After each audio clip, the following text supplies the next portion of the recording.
Friends, here are some guide questions that could be helpful in your reflection. Please write them down and share them with your loved ones. The first question is, do I allow Jesus and His Word to have power over me? Hinahayaan ko ba si Jesus at ang kanyang salita na magkaroon ng kapangyarihan sa akin? The second question is, how can I adhere faithfully to Jesus and His Word? Papaano ako kakapit ng may katapatan kay Jesus at sa kanyang salita?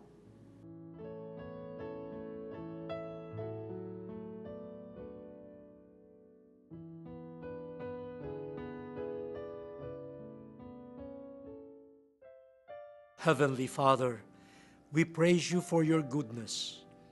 We thank you for sending our Lord Jesus Christ to mend our brokenness and bring us back to you. Through him, our brother and mediator, we beg you to continually bestow on us your mercy and love. Strengthen us sinners through the outpouring of the Holy Spirit, that we may walk in your truth and be more like Jesus, the Son in whom you are well pleased. Amen. Thank you for spending your morning with us, brothers and sisters. Let us put into action the lessons we learned today. I pray that the Lord may be gracious to you always. Let us walk humbly with God.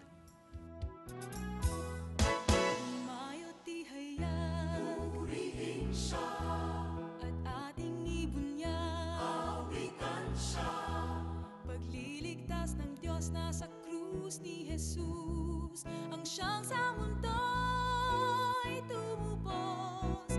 Langit at lupa, siya'y papurihan, araw at tala, siya'y parangalan. Ating pagdiwang pag-ibig ng Diyos sa tanan.